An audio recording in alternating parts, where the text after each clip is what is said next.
This is Florida Natural Farming at Frog Valley Tropical Fruit Farm, and I'm getting ready to start my day. And I was going to check the cashews and the sugar apples, Simononas, to see what's going on out there in the field. I was just looking at my philodendrons and anthuriums, monsteras, and was doing a little bit of reading. I like to do that, drink my coffee and water my plants out here. So look at this arbuscular fungi that grow with these anthuriums in our compost. I really have not seen this with the philodendrons. The fungi grows around the crown of the Anthurium, and it's not just one type of arbuscular fungi. It's a couple different types that I've seen so far, and I don't grow in pots. This is like my first foray into it, but I'm glad I discovered these plants because I fell in love with them. And they're really important. And people collect them like crazy. I feel like I've finally satisfied myself with my collection, thank God.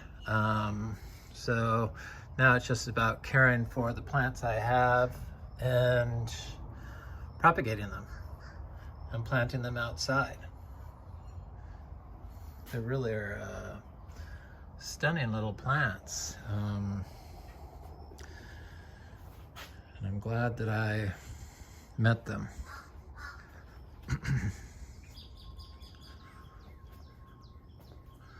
This is Anthurium regale esmeralda. So it's got fader lines on it. This is Anthurium regale regular. They're beautiful. Most of these bigger plants, the anthuriums, I got from Equigenera, and some of the bigger philodendrons, like this philodendron luxurians. It's just got a new growth point on it. I do see that there's fungi growing, arbuscular fungi growing in this philodendron now. And I've noticed it, where I did notice it the most was on my cuttings, when I went to plant the cuttings. The fungi,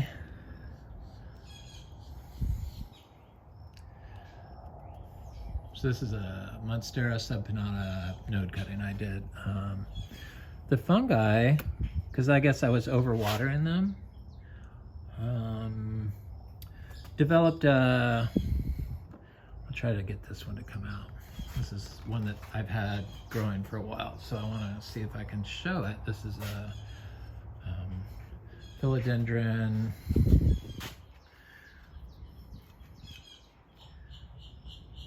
grandipes. So it's a huge, giant leafed philodendron. It's pretty. It's one of my favorites. They're all my favorites. But what they do is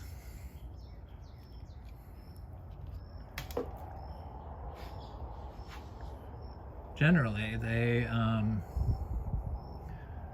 develop a shield around the root system. So most of them have been like all white, but see how it's just held together? And this is our biodynamic compost. I see roots, so it's ready to plant. It's been about 4 weeks, 3 weeks, 4 weeks.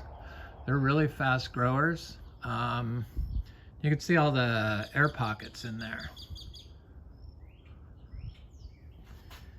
Just fascinating, these things, to me. And I was reading this article on, sorry little plant, on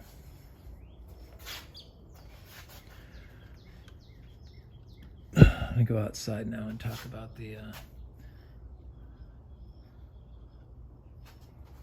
I should show you this one, because this one I bet will have the fungi coming through it, because it's got the mushrooms on the outside of the pot, so I know it's going to be, God, look at how long the roots are on this.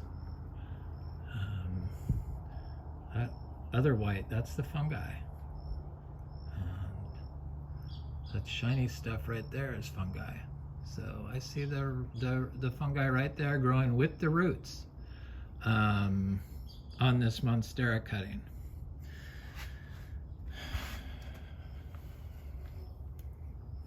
Yeah, I was worried. I knew it was growing because it was still green, but I find that interesting that the arbuscular fungi in our compost is colonizing the roots. And it's been my belief for quite a while now that the fungi are the controllers of the water cycle,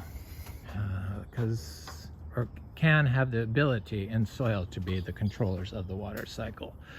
But unfortunately, we've decimated our native fungi growing along our rivers to our mountains from driving over everything, rototilling it and spraying fungicides and fertilizer. It's a real problem in Florida, and I think I'm the only grower that talks about the biology and the fungi in particular, and the importance of it to grow tropical fruit trees, and obviously anthuriums and philodendrons now. Monstera. So Dan from Permaculture Food Forest wanted to know what these were. These are the Bromeliads, and I intercrop them with cycads. You can see a cycad right there in the center, right? Little tiny Encephalartos horridus right in the center of the screen. Very hard to see because they're small, because they're expensive unless you buy them when they're small, and then they're affordable. But they grow without water like everything else. So yeah, people don't talk about the biology, and biology is organic, or it used to be organic. They've changed it with the water-soluble fertilizers, the hydroponic fertilizers, but the soil-based growing methods, organic growing methods, are that's biological farming, and they've identified what the best physical and environmental needs are to establish for perfect conditions to grow biologically. And believe it or not, it's a place that describes Florida. And I guess that's why when they came here, they named it Florida, right?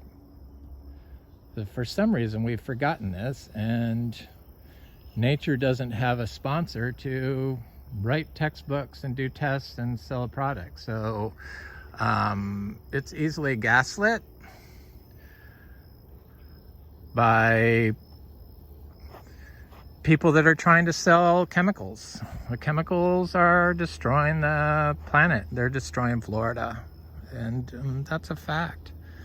So all these chemical pollutants that we put in our plants, they move through water and air. So by moving through water and air, they move through all life, because we're made up of water, so are plants. So That's how you introduce pollutants to a plant. And when you consume them continuously, you eventually, whether you're a plant or an animal, you eventually start having a shorter and shorter lifespan and develop all kinds of disease, which is kind of where we are right now with the citrus. What other crops have they destroyed here in Florida? Citrus, lychee. They're working on mango. Just the list goes on and on. So I was reading this thing because we have all this fungi here. So that's what I do. I've always tried to build a fungally dominant soil system, which I know is a low nitrogen. So all of our inputs are all low nitrogen, below 5%. And I only apply, I calculate how much of nitrogen I apply per year, per acre. And it's 26 pounds. The University of Florida suggests a whole huge higher number than that to grow the tropical fruit trees. And they've known that the nitrogen fertilizers causes the pest problems, that your plant is less susceptible or more likely to get pests if you're giving it nitrogen fertilizers. So I was reading this study by the National Institute of Health, kind of glanced over it. I really didn't read it that much, but I read enough to understand what it would say, because I already kind of understand what's going on. Nitrogen and phosphorus applications reduce by a huge amount arbuscular microfungi.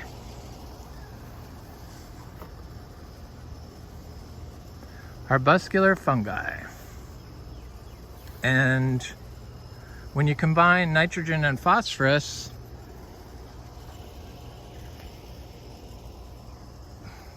your plant is like 140% times more likely to favor pathogenic fungi, which is where we're at with the mangoes. You know, all these houses on septics in Florida, I think they're putting in sewers here in Vero Beach, which I was shocked, but I'm glad. Because they know it's destroying the lagoon, all that stuff that people are doing. And then they refuse to believe that chemicals are bad. And then they have people going online and talking up what they do in their garden. And it's never about, there's no biological people arguing for what is the right way to grow for healthy plants. So this is what people see. And I thought I saw like a jackfruit flower in here, but I must have been imagining things. Do I smell something? No. She'll get here. This little jackfruit tree produced 8 fruit last year. It looks very healthy, like it's not having any water stress. It's very, very, very, very, very dry here. Working my way back to that cashew. So applying nitrogen and a nutrient rich pool has less biota in it. So if you're applying nutrients, because everyone, that's what they prescribe, a nutrient.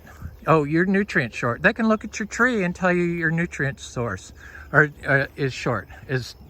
They can look at a picture. And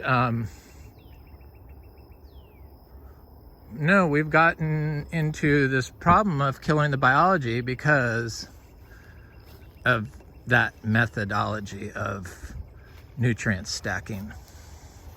Guess that's why this channel is just not that popular, is because I go up against all this crap that they've been fed to us, that they feed to us on how to grow plants, which are all lies, so that they can sell chemicals while they're destroying the fungi underneath our feet with their products and in us.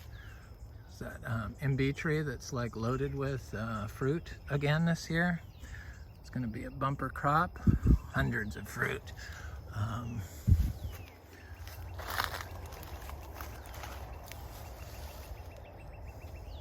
That's good.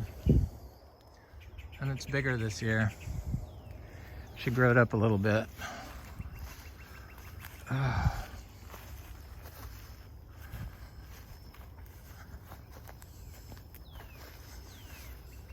I don't know. People they're just not, they don't, I guess because a lot of the stuff I say can be stuff that I believe. Like, I believe the fungi have the ability to water your plants. Because, I mean, we're on an aquifer that, freshwater aquifer that Florida has the largest number of freshwater springs in the world. And it's just calcareous rock, which water moves through. No studies are done on undisturbed areas to see what exactly was there, I should say. Because we're getting to the point where we're just destroying and killing everything without knowing what's going on. And by telling people to apply nitrogen and phosphorus, you're basically telling them to apply it so that the tree that you're telling them to apply it to gets powdery mildew and anthracnose and MBBS probably.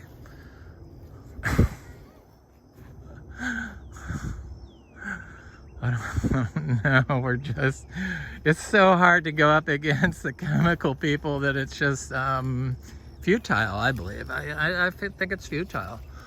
I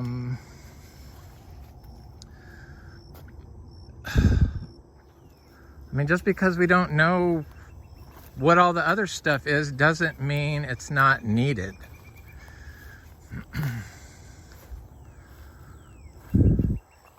I mean, I've only been growing philodendrons and anthuriums for like 6 months, 7 months maybe. I don't know. It hasn't been very long. I started talking about it right away when I first started.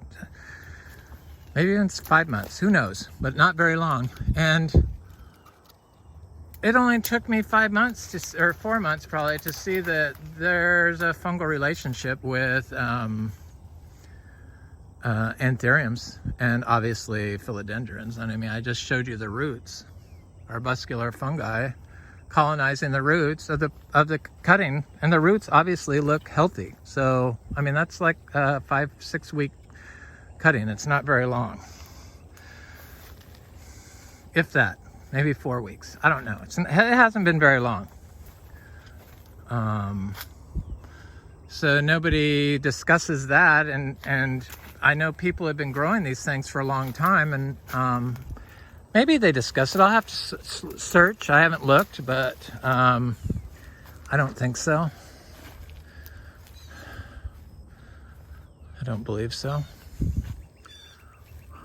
Oh, I was looking at the cashew tree, but it's just holding on to those little fruits and waiting for the rain, I guess.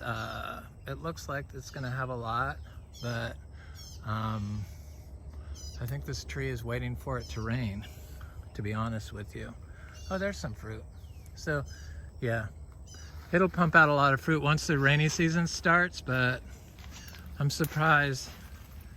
You know, that's a little tiny fruit. The fruit gets huge, and the nut is on the bottom of the fruit, but it wants to produce a lot of fruit. I mean, every branch is covered in flowers that are just keep opening and pollinating, I guess, but I don't see a lot of fruit. But I think it needs some water, but it doesn't need me to water it. I mean, this tree's never been watered, and it's produced a lot of fruit. And it was a nursery started tree, which are never good. Not when you're growing biological. So all these pest issues and fungal issues and everything are caused by the chemicals they're telling you to apply.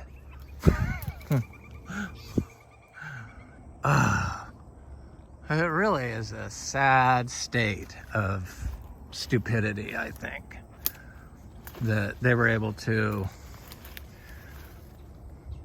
think that they could destroy and replace how nature intended plants to grow. Because that's basically all they've done.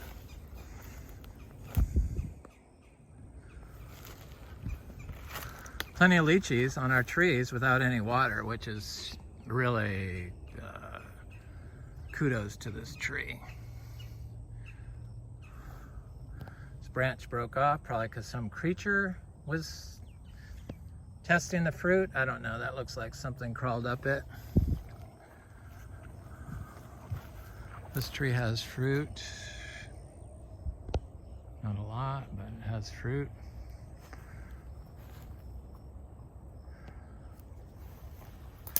So I know that the fungi transports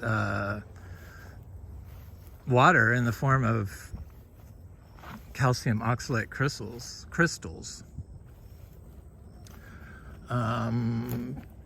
from calcareous rock to the root zone of the plant, obviously. I mean, you saw the picture of the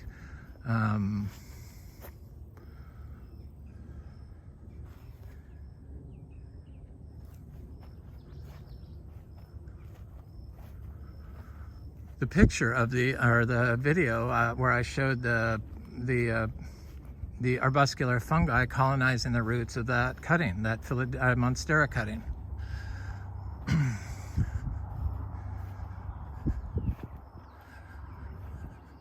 They're the ones that control everything, but we've really done a good job of destroying them and favoring pathogens. And mango has a lot of fruit for this. This is like a really compacted area, but it's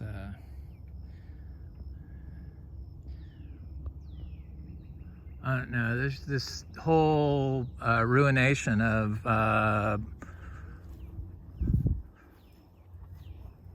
nature in our farm systems. It's just mind-blowing to me, that they tell you that you have to like fertilize and they like suggest nutrients. The plant diversity and the biota is the nutrients. The fungi distribute the nutrients to your trees, roots. Can't even why do they continuously talk about nutrients in growing systems when it should be the biota in the root zone? Not in your control, but in a wild system. I don't know, I get so confused and upset that it's just so hard to get people to understand that their practices have consequences on the rest of us, and the rest of life is included in us.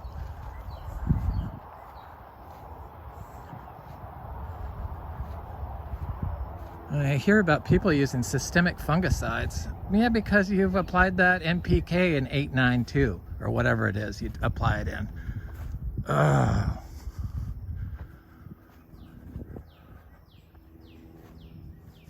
All we really need to know is to apply clean animal manures.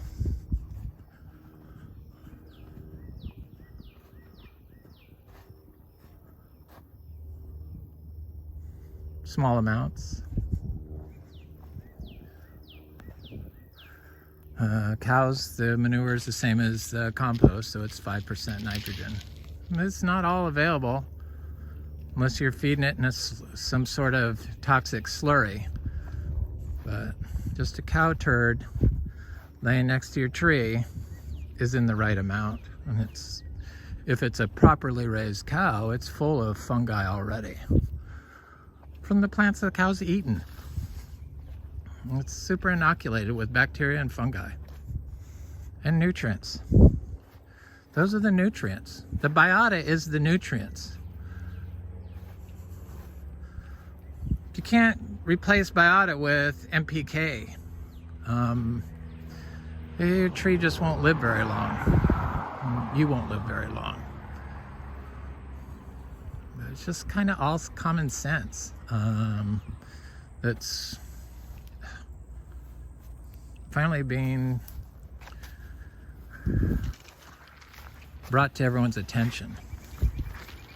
Well, not very much, but the studies are out there. This is a Annona reticulata, and it's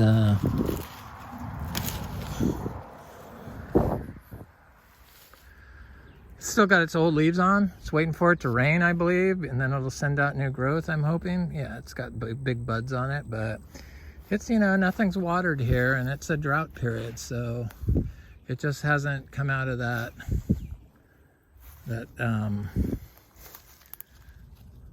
slumber.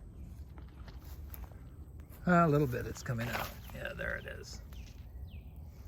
This tree is not fruited, but I was focused on the whole system with thousands of trees, and so I would spread the manure evenly, or as evenly as I thought I was doing, and not just give one tree a pile of manure. But I have since changed that in the last year, because I practiced on a couple of plants around the house, gave them a little more manure, and saw that those are the ones where this mango is Attemoya did not flower this year, which is surprising. I need to get this vine off of it. Looks healthy. It doesn't look like it's having any issues. This Florigon looks great. Doesn't appear like there's any water stress going on with this mango.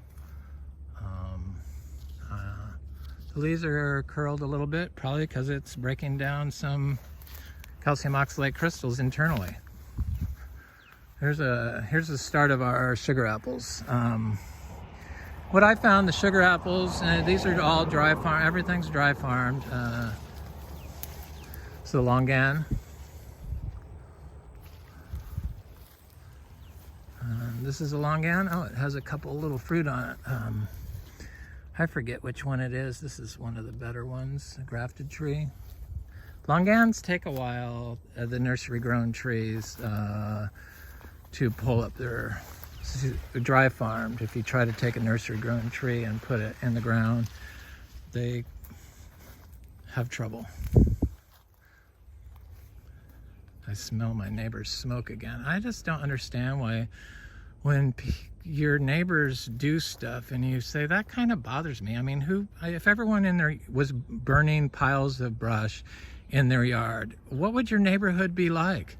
And when your neighbor tells you that something's bothering you, especially something like that, which is, I mean, it's obviously, I don't want to smell the smoke. I'd rather smell my trees. And you don't have to burn here. They take all your stuff.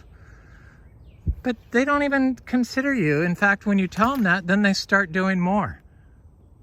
Oh, that bothers him. I'm going to do it more. It's just, what is wrong with people respecting life? It's just bizarre. We're really, like, I don't know. We might be extinct soon. Who knows? But the fungi will probably still be here. So this is these sugar apples, when it's kind of drought, they just continuously bloom until they start getting enough rain. And then they'll start sending off flowers.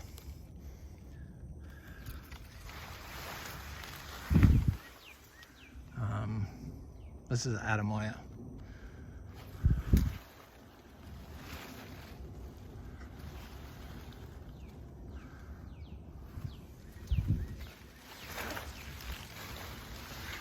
They know. They just take their time. It's going to be rainy season soon enough, so I'm not really worried about it. And these little flowers that open like this, they don't make fruit. So I don't even bother looking at them. I just can see that they're the tiny little flowers with the short leaves, short petals, and they're not going to make fruit. It wants some water, but the problem with the water is this is the only ginger that froze on our entire farm. Isn't that strange?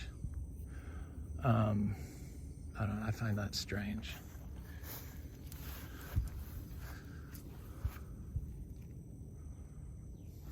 Our water's polluted. That's my problem. That's why I don't like to water. I only water with rainwater, my philodendrons. So this Atemoya, that's how they look when they'll set fruit. This is a Guffner Atemoya. I think might be a Priestley, but I'm thinking it's a Guffner.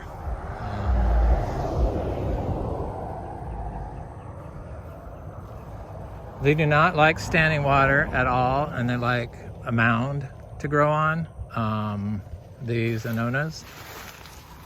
This is Genova Red Ilama that's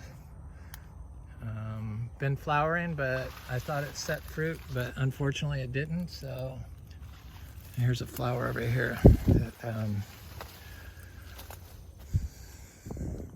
that looks like one of those little flowers that I know won't set fruit.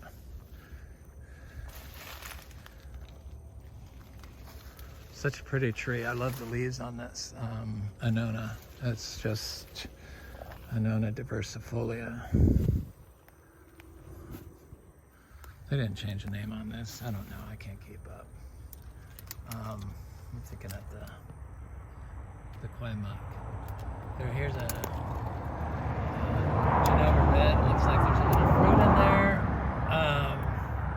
Ilama, but it's been doing that this year, and then I come back a week later and the fruit has dropped off. But I think this is the year it's going to give us some fruit. I see more flowers, big flowers, so yay. I've been growing Ilamas for years, and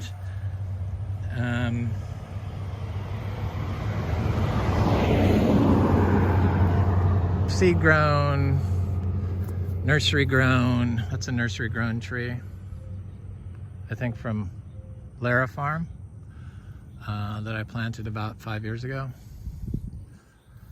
I'm not sure what their rootstock is. Yeah, all the place that people go to grow their plants is the nursery or online, and they just repeat what they do, which isn't organic.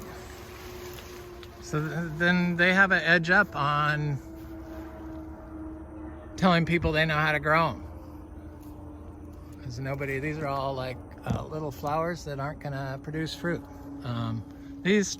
We got an average of 10 fruit per tree last year of the sugar apples. So, and we did the year before almost that much. So this is another Ilama, a seed-grown Ilama. Doesn't have any fruit on it.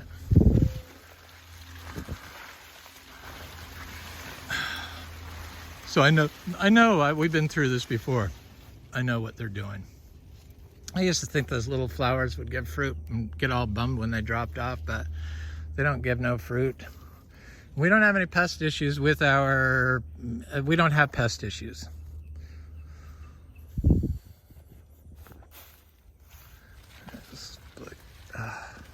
Because of our low nitrogen, low input diet, we give our stuff all natural, all organic, that focuses on fungi. If you're driving all over fungi, it's flattening it down and killing it.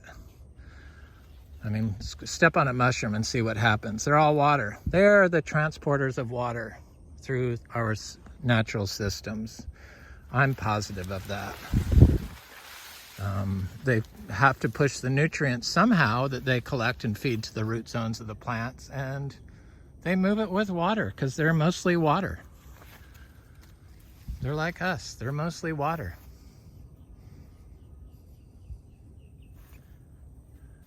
If your water's polluted, chances are you're gonna have a diseased tree.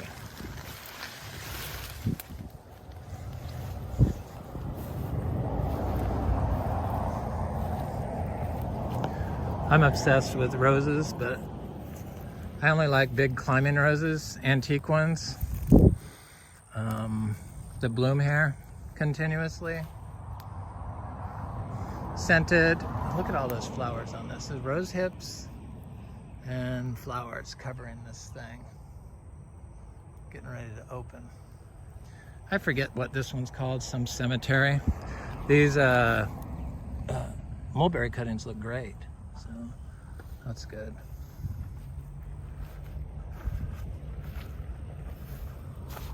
I'll walk along some of these driveway. So between all these gingers is sugar apples.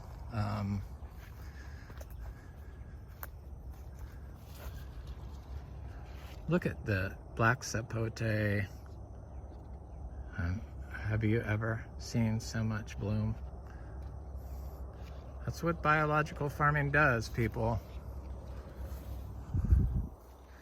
Phenomena, not disease. That's the difference between conventional farming and nature. In nature, you get phenomena. In conventional farming, you get disease. It's true. I've thought about this a lot. Look at all the fruit on this citrus.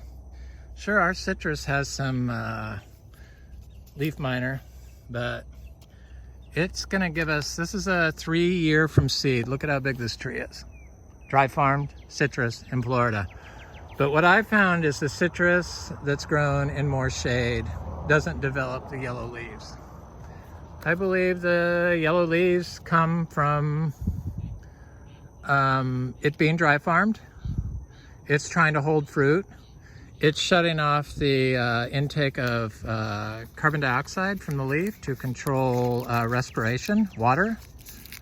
And by doing that, it eventually will kill the leaf. Because if it's not respiring, it's probably not cycling nutrients correctly, you know, the best way to conserve energy. I don't know, it's just stuff I think, and who knows if it's true, but that's what I think's going on.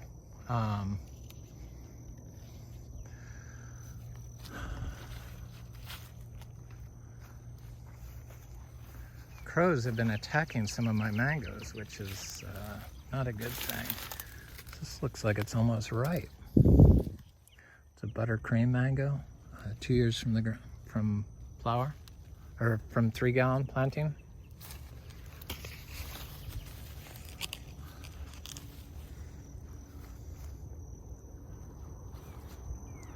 Anyway, I know y'all want to grow and figure out what's going on too. Stay healthy. Have a good day. It's Frog Valley Tropical Fruit Farm, Florida Natural Farming.